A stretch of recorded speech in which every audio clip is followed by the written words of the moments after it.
नमस्कार, मी संदीप कुलकर्णी आपल्या सगळ्यांचं या आजच्या व्हिडिओमध्ये स्वागत करतो. आज आपण ज्या टॉपिकवरती बोलणार आहे तो मराठी टॉपिक आहे. जसं आपल्या सगळ्यांना माहिती आहे की मराठी भाषेमध्ये आपण अनेक व्हिडिओ फॉन्ट रिलेटेड करण्याचा प्रयत्न करतोय आणि त्यातलेच एक आजचा प्रयत्न आहे. जो टॉपिक आजचा आहे त्यामध्ये आपण बोलणार आहोत तो process control awareness in pouring process.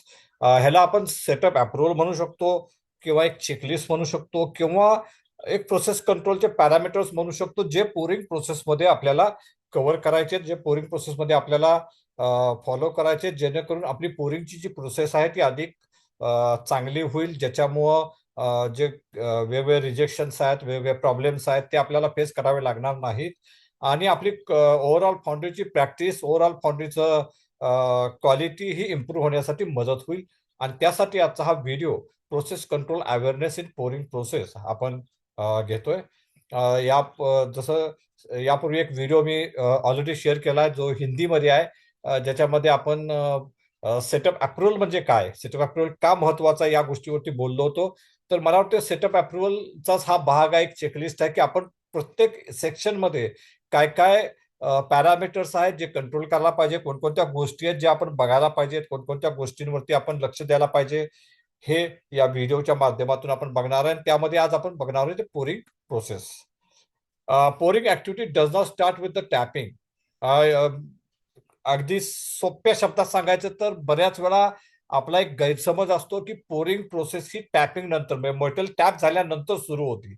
Actually त्या हिटसाठीची जी पोरिंग प्रोसेस आहे किंवा त्याचे जे चेक पॉइंट्स आहेत हे टॅपिंग झाल्यानंतर सुरू होत नाही, तर ते खूप अगोदरपासून सुरू होतात. आणि हा एक खूप मोठा मिसकन्सेप्ट किंवा एक आपला गैरसमज आपल्या ऑपरेटरमध्ये आणि सुपरवायझर्समध्ये असतो, तर तो पहिला दूर करणं खूप गरजेचं आहे. ते का कसं या विषयावरती आपण या व्हिडिओमध्ये सविस्तर बोलणार आहोतच. खरं तर ही जी सुरुवात आहे ती ज्या अगोदरची हिट ज्यावेळेस संपती तिथूनच तुमच्या पुढच्या हिटच्या पोरिंगची सुरुवात ही झालेली असते. कारण तुम्हाला बऱ्याचशा गोष्टी ही अगोदरची ज्या सीट संपती त्यानंतर तुम्हाला बऱ्याचशा गोष्टी जाणून घ्यायची गरज असते की माझा पुढचा पोरिंगचा प्लॅन काय आहे, माझा नेमका पुढचा पोरिंगचा प्लॅन काय आहे, कुठलं मटेरियलचं ग्रेड आहे, कास्टॅन आहे का एजीएन आहे, एजीएन असेल मध्ये कुठली ग्रेड आहे. स्पेशली मटेरियल चेंज म्हणतो आपण की कास्टॅन टू एजीएन, एजीएन टू कास्टॅन, तो तो खूप महत्वाचा फरक असतो. मे बी कास्टॅन आणि एजीएन मधल्या इंटरनल ग्रेड्स मध्ये हा फरक फार मोठा नाही आहे, पण ज्यावेळेस पूर्ण मटेरियल चेंज होतं तिथं तो फरक जाणून घेणं खूप गरजेचं असतं. त्याचप्रमाणे बंचवेट काय आहे, number of boxes per hit किती येणार आहेत, इनॉक्युलेशनची प्रॅक्टिस माझी काय असणार आहे, त्याचा पर्सेंटेज काय असणार आहे, कुठला असणार आहे, टेम्परेचरची रेंज काय असणार आहे, कुठल्या लाईनला मी पोरिंग करायचं आहे, कुठल्या रो मध्ये मला जायचं आहे पोरिंगला. या सगळ्या गोष्टी तुम्हाला तुमची अगोदरची हिट ज्या संपती त्यावेळेस तुम्हाला जाणून घेणं गरजेचं असतं की मला पुढच्या हिटला नेमकं काय करायचं आहे. बऱ्याच वेळा आपण ते करत नाही आणि ज्यावेळेस ऍक्च्युली हिट तयार होती, मेटल तयार होतं, बजल वाचतो आणि तुम्हाला लॅडर घेऊन यायला सांगतात, त्यावेळेस तुम्ही या गोष्टींची चौकशी जर करायला लागला तर जो डिले होतो, पोरिंगला डिले होतो, मेटल तयार आहे पण पोरिंग लॅडर तयार नाही आहे, पोरिंगचा माणूस तयार नाही आहे, त्याच्याकडं रिक्वायर्ड इन्फॉर्मेशन नाही आहे, आणि मग अशा वेळेस बऱ्याच वेळा फर्नेस होल्ड होती, डिले होतो आणि त्याचा परिणाम तुमच्या मेटल क्वालिटीवरती, मेटलच्या न्यूक्लिएशनवरती होतो. आणि शिवाय पॉवर कन्झम्पशन वाढतं, तुमचं कॅपॅसिटी युटिलायझेशन होत नाही कारण फर्नेस डिले होती. या सगळ्या गोष्टी आणि या सगळ्यामध्ये काहीतरी चुका होण्याची शक्यता नाकारता येत नाही. त्यामुळं हे सगळं जी इन्फॉर्मेशन आहे, सगळा जो डेटा आहे, हा सगळा जो जाणून घ्यायची जी प्रक्रिया आहे ही तुम्हाला अगोदरच्या हिट नंतर लगेच करायची आहे, जेणेकरून तुम्ही प्रिपेअर्ड व्हाल, तुम्ही प्री प्लॅनिंग करू शकाल की मला नक्की पुढच्या हिटला काय करायचंय. त्यामुळे ही खूप महत्वाची गोष्ट आहे की या सगळ्या गोष्टी जाणून घेणं हे खूप महत्वाचं आहे. पुढची महत्वाची गोष्ट म्हणजे ज्यावेळेस तुम्ही लॅडल पोरिंग करून संपवताय अगोदरच्या हिटला, त्यावेळेस त्या लॅडलमध्ये जो काही स्लॅग राहिलेला आहे, त्यामध्ये काय ते मेटल राहिलेलं आहे, तर मेटल तुम्हाला परत फर्नेसमध्ये द्यायचं आहे. त्यानंतर लॅडल नालीच्या उलट्या बाजूनी तुम्हाला पलटी करून त्यातला जो काही स्लॅग राहिलेला आहे, त्यामध्ये जी काही घाण राहिलेली आहे ती काढायची आहे. जो तुमचं स्पाउट आहे, जे तुमची नाली आहे, त्या नालीमध्ये जर काय अडकलेला असेल स्लॅग, तर ते काढून तुमची नाली तुम्हाला क्लीन करायची. हे सगळ्या गोष्टी तुम्ही अगोदर करून ठेवायला पाहिजेत, कारण पुढच्या हिटसाठी तुम्हाला प्रिपेअर व्हायचं. आणि सगळ्यात महत्वाचे सगळं झाल्यावरती त्या लॅडलवरती कव्हर झाकून ठेवणं खूप गरजेचं आहे. कव्हर झाकणं खूप गरजेचं आहे, कारण पुढच्या हिटसाठी तुम्हाला तो लॅडल रेड हॉट हवा आहे. तुम्हाला परत लॅडल गरम करायची गरज पडणार नाही जर तुम्ही त्याच्यावरती कव्हर झाकून ठेवलं असेल तर. या सगळ्या गोष्टी, या सगळ्या महत्वाच्या गोष्टी आहेत आणि या सगळ्या गोष्टी करणं गरजेचं आहे. आणि या सगळ्या गोष्टी आपण अगोदरची हीट ज्यावेळेस पोरिंग होती त्याच वेळेस करत असतो. त्यामुळं पोरिंग हे टॅपिंग नंतर सुरू होत नाही किंवा टॅपिंग पासून सुरू होत नाही, तर पोरिंग हे सुरू होतं ते अगोदरची हीट ज्यावेळेस तुम्ही संपवताय तिथपासनं तुमची पोरिंगची प्रोसेस किंवा त्याची ऍक्टिव्हिटी ही सुरू झालेली असते. आणि तेव्हापासून तुमच्या ऑपरेटरचं आणि सुपरवायझरचं त्यावरती लक्ष असायला पाहिजे. खूप महत्वाचे जे फॅक्टर्स आहेत त्याबद्दल मी बोलणार आहे. सगळ्यात महत्वाचा मी काही जे चेक पॉईंट्स मी इथं सांगितले ते म्हणजे लॅडलची कंडिशन. लॅडल हा स्लॅग फ्री असायला पाहिजे, रेड हॉट कंडिशन मध्ये असायला पाहिजे. काही ठिकाणी लॅडलचं टेम्परेचर घेण्याची पण प्रथा आहे. तिथं जर सोय तुमच्याकडे असेल तर नक्की लॅडलचं टेम्परेचर घ्या, की मी किती टेम्परेचरचा लॅडल टॅपिंगसाठी घेतला आहे. आणि त्यामुळे तुम्हाला एक जाणवेल की बाबा माझं जे लॅडलचं टेम्परेचर मी कन्सिस्टंटली ठेवू शकलोय किंवा नाही. जर मी ते ड्रॉप होत असेल किंवा कमी होत असेल तर त्याचा माझा टॅपिंग आणि पुरिंग टेम्परेचर मधला जो गॅप आहे, तो डिफरन्स आहे, त्या डिफरन्सवरती काय परिणाम होतोय, शेवटच्या बॉक्सचं माझं टेम्परेचर मेंटेन होतंय किंवा नाही होत. तर या सगळ्या गोष्टी जाणून घेण्यासाठी तुम्हाला जर टेम्परेचर लॅडलचं घेता आलं एमटी लॅडलचं तर ते घ्यायचा प्रयत्न करा. ते नोट डाऊन करा आणि त्याचा अभ्यास पण करायचा प्रयत्न नक्की करा. सगळ्यात महत्वाचा जर लॅडलचं पॉकेट जर एजियान असेल तर लॅडलचं पॉकेट खूप महत्वाचं आहे. त्याची साईज तुम्हाला मेंटेन करायची. पॉकेट हे परत एकदा स्लॅग फ्री असायला पाहिजे. तो त्याचा एरिया जो तुम्ही डिफाईन केलाय किंवा जो काही मॅग्नेशियम कव्हरिंग टाकण्यासाठी जो काही एरिया लागणार आहे तेवढा एरिया तिथं रिकामा असायला हवा आहे. कारण जर तो एरिया प्रॉपरली अवेलेबल नसेल तर तुमचं ऑलाय जे तुम्ही ठेवणार आहे ते प्रॉपरली ठेवलं जात नाही आणि त्याचा परिणाम तुमच्या ट्रीटमेंटवरती होतो. तर ते खूप महत्वाचं आहे. ह्याच्याशिवाय तुम्हाला बऱ्याचशा गोष्टी माहित पाहिजे, जसं की पार्टचं नाव माहित पाहिजे, त्याचं बंचवेट माहित पाहिजे. बंचवेट यासाठी माहित पाहिजे की तुम्ही किती पेट्या ओतायचे ते तुमच्या बंचवेटवर ठरणार आहे. आणि हे खूप महत्वाचं त्यावेळेस ठरतं ज्यावेळेस एक लॅडल म्हणजे ते पोरिंग फर्नेस मधून एका लॅडल मध्ये तुम्ही मेटल घेताय आणि त्यातून त्या दोन लॅडल मध्ये जर ट्रान्सफर करत असाल तर कुठल्या लॅडल मध्ये किती मेटल घ्यायचं आणि त्याने किती पोट्या पोरिंग करायच्या आहेत ह्याचं गणित, ह्याची सांगड घालणं खूप गरजेचं आहे.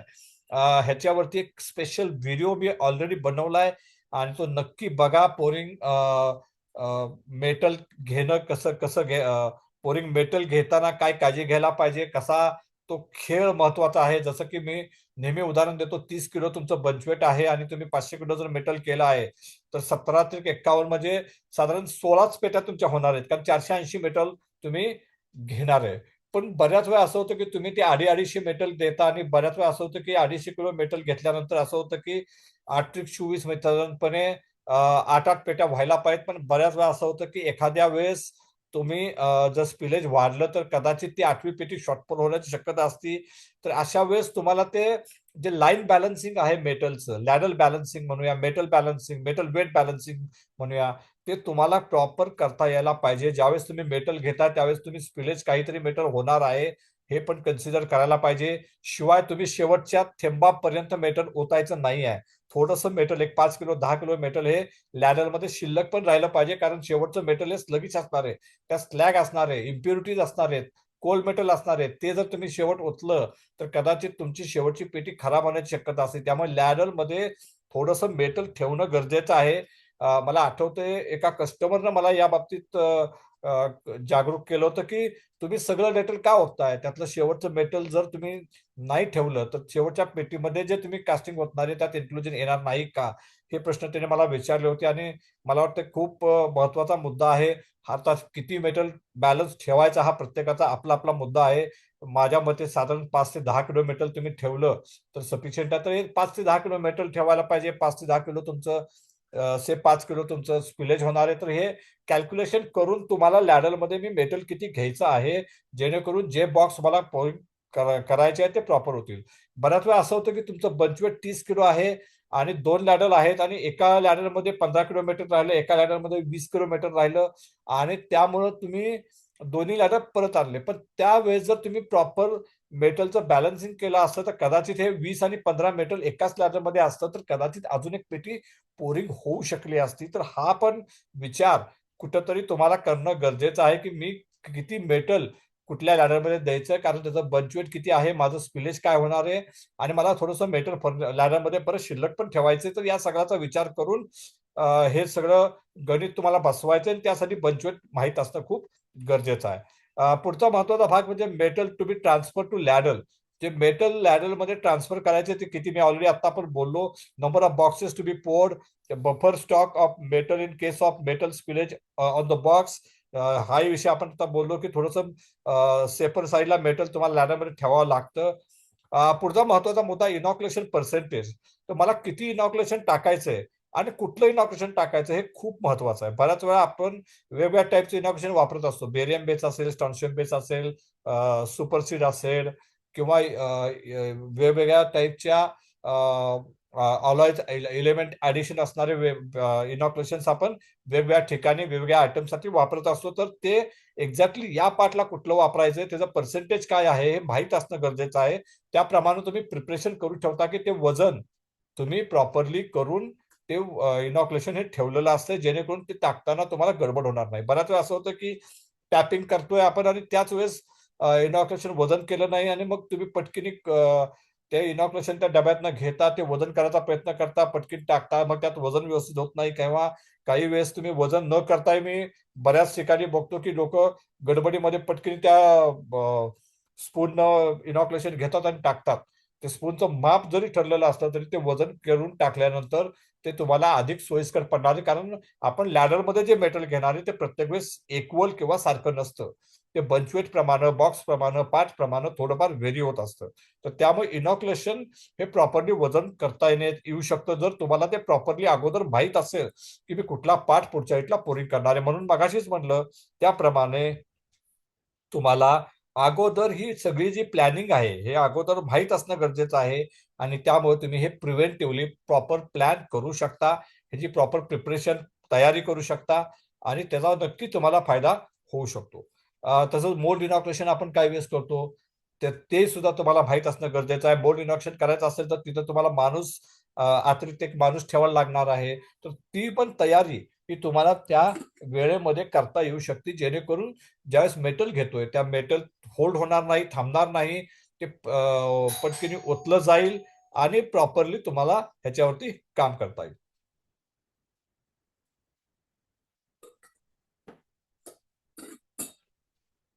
Pouring team availability at the pouring station with ready ladle. बऱ्याच वेळा होतं की पोरिंग स्टेशन वरती पोरिंग टीम अवेलेबल नसते, तर पोरिंग टीम तिथे अवेलेबल करणं खूप गरजेचं आहे.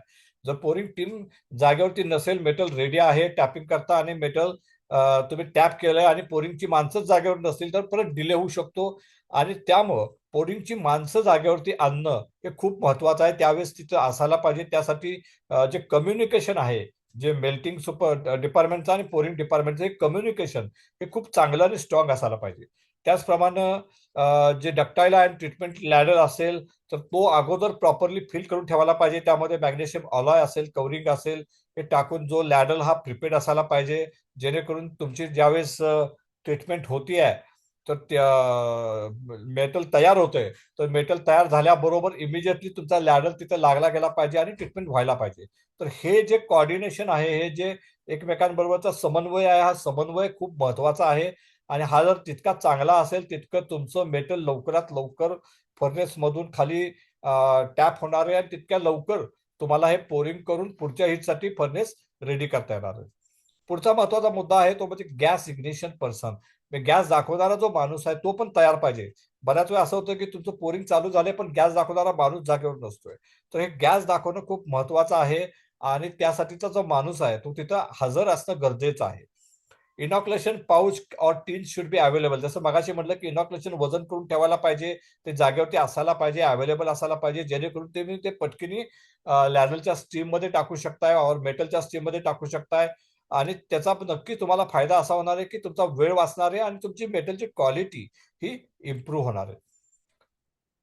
नवीन लॅडर जर तुम्ही वापरत असाल तर तो अगोदर लाकडं टाकून किंवा इतर कुठल्या तरी गोष्टी आपण तो गरम करत असतो तर तो पहिला गरम केला पाहिजे. त्यानंतर त्यामध्ये मेटल रिन्स करून आपण 1 ते 2 वेळा मेटलनं तो रिन्स करणं गरजेचं आहे. तर ही जी प्रिपरेशन आहे ही पण अगोदर करून ठेवणं गरजेचं आहे, जेणेकरून तुम्हाला ऐन वेळेस कुठलीही अडचण येणार नाही. तर हे खूप महत्वाचं आहे आणि ह्याच्यामध्ये कुठेही शॉर्टकट करू नका असं माझं म्हणणं आहे, की मेटलनं 1-2 वेळा लॅडल गरम करायचा आहे, किंवा जर प्री हिटर असेल तर प्री हिटरने लॅडल गरम करायचा तर ते करा. त्याचं टेम्परेचर प्रॉपरली मॉनिटर करा, मेंटेन करा आणि एकदा चेक करा. आणि ते तुम्हाला हवं तेवढं असेल तर त्यामध्ये मग मेटल घ्या. कारण बऱ्याच वेळा तुम्ही जर लॅडल प्रॉपरली गरम नाही केला तर जो टेम्परेचर लॉस असतो तो खूप जास्त होतो आणि त्याचा परिणाम असा होतो की तुम्हाला जे डिझायर टेम्परेचर शेवटच्या पेटीपर्यंत पाहिजे ते मिळत नाही आणि बऱ्याच वेळा लो टेम्परेचरला पोरिंग होण्याची शक्यता असते. तर असं करू नका. हे खूप महत्वाचा भाग आहे. टेम्परेचर टिप्स आणि गन्स तुमच्या तयार पाहिजेत टेम्परेचर घेण्यासाठी. आता टेम्परेचर कुठं घ्यावं, कधी घ्यावं हा पण पोरिंगचाच भाग येतोय. ज्या स्लाइडमध्ये जरी नसलं तरी ते खूप महत्वाचं आहे, की टेम्परेचर नॉर्मली पहिल्या पेटीला घेऊ नका. कारण पहिल्या पेटीला जे टेम्परेचर दाखवणार आहे ते मेटल हे बरचसं तुमच्या स्पाउट मधलं असतं, नालीतलं असतं आणि त्याच्यामध्ये तुमचं टेम्परेचर हे बऱ्याच वेळा कमी दाखवलं जातं. त्यामुळे पहिल्या पेटीचं टेम्परेचर हे थोडंसं फसवा असतं. ते माझं नेहमी म्हणणं आहे की तुम्ही दुसऱ्या पेटीला टेम्परेचर घ्या आणि त्यानंतर मग तुम्ही शेवटच्या अगोदरच्या पेटीला टेम्परेचर घ्या. बरीच जण हे करतात की मी शेवटच्या पेटीला टेम्परेचर घेतो, पण शेवटच्या पेटीला टेम्परेचर घेण्यात काहीच अर्थ नाहीये. कारण जर ते टेम्परेचर कमी आलं तर तुम्ही काहीच करू शकत नाही, कारण तुम्ही पेटी पोरिंग करायला ऑलरेडी सुरुवात केलेली आहे. त्यामुळे जर मला ते मेटलचं टेम्परेचर कमी दिसलं तरी फक्त ते माझ्या रेकॉर्डवरती दिसणार आहे की कमी आहे. अदरवाईज मी त्याच्यावर काही ऍक्शन घेऊ शकणार नाही. तर ऍक्शन कधी होईल, तर शेवटच्या अगोदरच्या पेटीला जर मी टेम्परेचर घेतलं तर मला लक्षात येईल की माझं टेम्परेचर डाऊन झालंय, कमी झालंय आणि आता मला शेवटची पेटी ओतायला नको आहे. तर मी तिथं काहीतरी पॉझिटिव्ह ऍक्शन घेऊ शकतो आणि माझी बाद होणारी पेटी किंवा रिजेक्शन होणारं कास्टिंग हे वाचवू शकतो. पण शेवटच्या पेटीला जर मी टेम्परेचर घेतलं तर कदाचित त्याचा इफेक्टिव्हनेस तेवढासा होणार नाही असं मला नेहमी वाटतं. आणि म्हणून मी नेहमी दुसरी पेटी आणि लास्ट बट वन म्हणजे शेवटच्या अगोदरची पेटी, या 2 पेटीला तुम्ही टेम्परेचर घ्यावं असं माझं नेहमी म्हणणं असतं. टेम्परेचर कुठनं घ्यावं ह्याच्यावर पण बरेचसे वादविवाद आहेत, बरीचशी मतं आहेत. काही जण स्पाउट मधनं घेतात, काही जण डायरेक्ट लॅडर मधनं घेतात. तर दोन्ही पद्धती बरोबर आहेत. ज्या स्पाउट मधनं टेम्परेचर घेतो त्यावेळेस तो जो सरफेस एरिया आहे, तो जो व्हॉल्यूम आहे, त्याचा जो मॉड्युलस आहे त्या अनुषंगाने ते टेम्परेचर तुम्हाला मिळत असतं. आणि ज्यावेळेस तुम्ही लॅडल मध्ये टेम्परेचर घेता त्यावेळेस लॅडलच्या आत जे मेटल आहे ते लॅडल पूर्ण हॉट असतो आणि तिथलं टेम्परेचर हे वेगळं असतं. तर या दोन ह्याच्यामध्ये जो फरक आहे तो फरकाच्या मागे जाऊ नका. तुम्ही कुठली प्रोसेस फॉलो करताय त्या प्रोसेसला तुम्ही अडेर राहा. तुम्ही जर आतलं टेम्परेचर घेता तर आतलंच टेम्परेचर कायम घ्या आणि त्या पद्धतीनं तुमची पोरिंगच्या टेम्परेचरची जी रेंज आहे ती रेंज तुम्ही डिफाईन करा. तर तुम्ही स्पाउट मधनं घेताय तर स्पाउट मधली रेंज तुम्ही डिफाईन करा. तर एकदा हितलं एकदा तिथलं असं टेम्परेचर घेतलं तर तुम्ही स्वतः कन्फ्यूज होणार आणि त्याचा कदाचित तुम्हाला फारसा उपयोग होणार नाही. उलट त्याचे प्रॉब्लेम्स वाढण्यामध्ये त्याचा कुठेतरी सहभाग होईल. तर मला वाटतं तसं करू नका. तुम्ही जी मेथड फॉलो करताय ती मेथड योग्य आहे असं समजून तुम्ही पुढे जावा. कारण दोन्ही मेथड्स योग्य आहेत.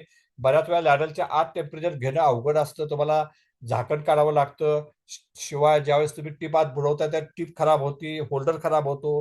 हे सगळे प्रॉब्लेम्स पण असू शकतात. पण बऱ्याच वेळेस ते टेम्परेचर जास्त अॅक्युरेट आहे असं लोकांचं म्हणणं असतं, म्हणून लोक ती फॉलो करतात. तर ते फॉलो करण्यात काहीच गैर नाहीये. ते नक्की तुम्ही जर तुमची प्रोसेस तशी असेल तर तेच फॉलो करा. पण एक जी गोष्ट तुम्ही फॉलो करताय त्याच पद्धतीनं कायमस्वरूपी टेम्परेचर करा आणि त्याचं कंपॅरिझन करा. लॅडरच्या आतलं टेम्परेचर आणि स्पाउटचं टेम्परेचर हे जर कंपॅरिझन जर करत बसता तर तुम्ही कन्फ्युजन मध्ये येणार, तुम्ही अडचणीत येणार. तर तसं करू नका. तुमची जी प्रोसेस आहे ती फिक्स करा आणि त्याप्रमाणे तुम्ही तुमचं जो काही डेटा तुम्ही त्या अनुषंगानं बनवलाय, तुमचे स्पेसिफिकेशन बनवलेत, तर ती तुम्ही फॉलो करत राहा. अ, महत्वाचा पुढचा मुद्दा म्हणजे मायक्रो आणि स्पेक्ट्रोचं सॅम्पल तुम्ही शेवटच्या पेटीवरती घ्यायचं आहे. ते नक्की घ्या, कारण मायक्रो एजीआयसाठी खूप महत्वाचा आहे. शेवटच्या पेटीचा मायक्रो, त्याच्यावरती आपण एक सेपरेट व्हिडिओ बघणार आहोत की एजीआय मध्ये काय काळजी घ्यायला पाहिजे. तर त्याच्यावरती पण एक सेपरेट व्हिडिओ नक्की बनवणार आहे मी. तोही नक्की बघा. पण मायक्रो जसा घ्यायचा तसा स्पेक्ट्रो एजियनसाठी आणि कास्ट्यांसाठी दोन्हीसाठी आपल्याला शेवटच्या पेटीवरची स्पेक्ट्रो घ्यायचा, जेणेकरून आपल्याला शेवटची जी केमिस्ट्री आहे, शेवटच्या बॉक्सची केमिस्ट्री आपल्याला समजते, वेगवेगळ्या इलेमेंटचं आपल्याला पर्सेंटेज समजतं आणि आपल्याला त्याच्यावरून हार्डनेस किंवा टेन्साईल किंवा मायक्रोस्ट्रक्चर मध्ये जे काही बदल होत आहेत किंवा जे काही डिफेक्ट येतात त्याच्याशी कोरिलेशन लावणं हे सोपं पडतं. ह्याच्याशिवाय काही महत्वाचे चेक पॉइंट्स जे पोरिंग करताना आपण फॉलो केले पाहिजेत त्याच्याबद्दल मी थोडंसं बोलणार आहे. सगळ्यात पहिलं म्हणजे ensure metal weight should be more than expected weight.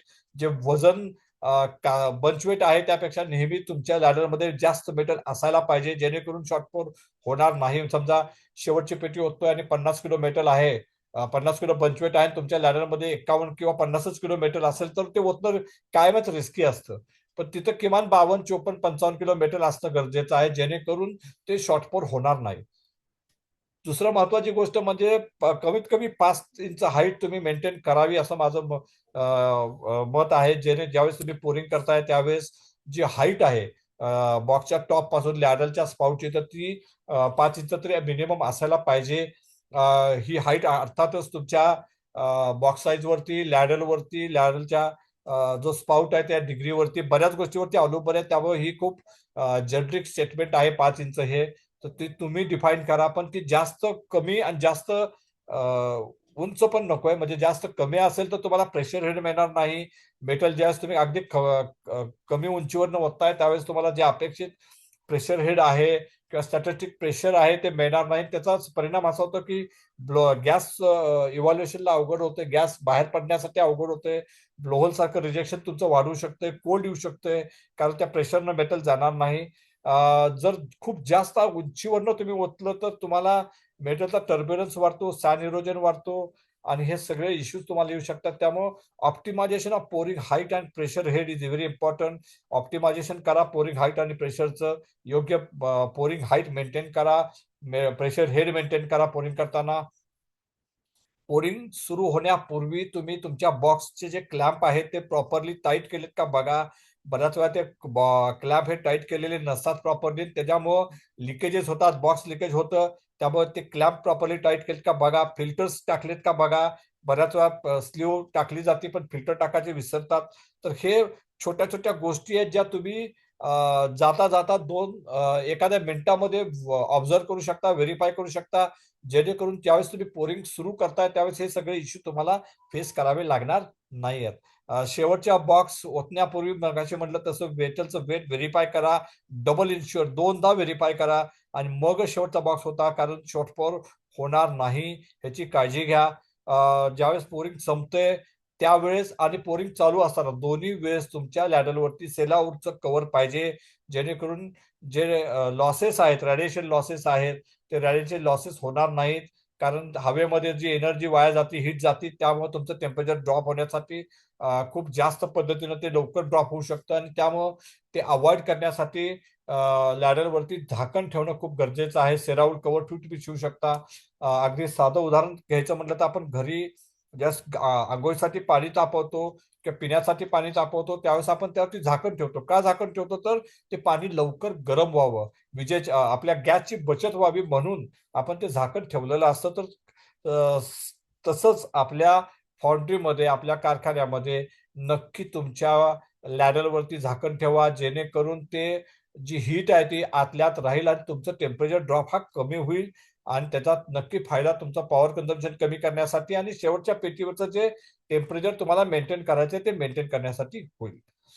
त्याचप्रमाणे ज्या लॅडरला जी पिन लावलेली असते ती पिन बऱ्याच वेळा तिथं मेटल जाऊन अडकतं आणि त्यामुळे ती पिन निघत नाही आणि तुम्हाला पोरिंगसाठी लॅडर जो टिल्ट करावा लागतो तो टिल्ट होत नाही. का? तर त्या पेअरिंग पिन मध्ये मेटल जाऊन अडकलेलं असतं. तर त्या पोरिंग पिनवरती बेंटोनाइट लावणं खूप गरजेचं आहे. तर बेंटोनाइट लावत जावा, जेणेकरून त्या पिनमध्ये मेटल जाणार नाही. काही ठिकाणी त्याला पिनवरती कव्हर केलं जातं, टोपी केली जाते आणि त्या टोपीवरती पण बेंटोनाइट लावलं जातं, जेणेकरून डबल सेफ्टी होती. तर ते पण एक ऑप्शन खूप चांगला आहे. नक्की तुम्ही ते वापरात घ्या.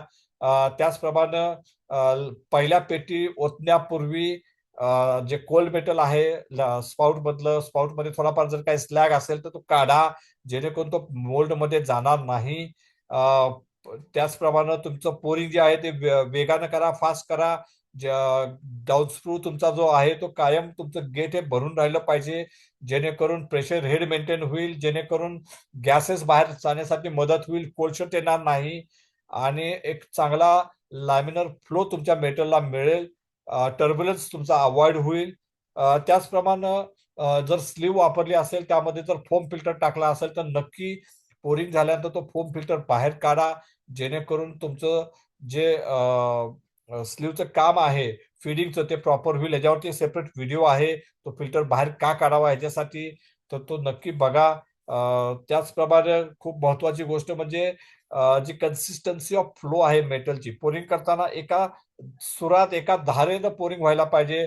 थोडं फास्ट केलं, थोडं कमी केलं, थांबवलं, अशा पद्धतीने जर तुम्ही पोरिंग केलं तर मेटलचा टर्ब्युलन्स वाढतो आणि त्याच्यामुळे ब्लोहोल सारखे कोल्ड सारखे रिजेक्शन येण्याची शक्यता असते. तर मेंटेन कन्सिस्टंट फ्लो, एकसारखा धार तुमची मेटलची लागली पाहिजे, राहिली पाहिजे आणि हे खूप महत्वाचं आहे.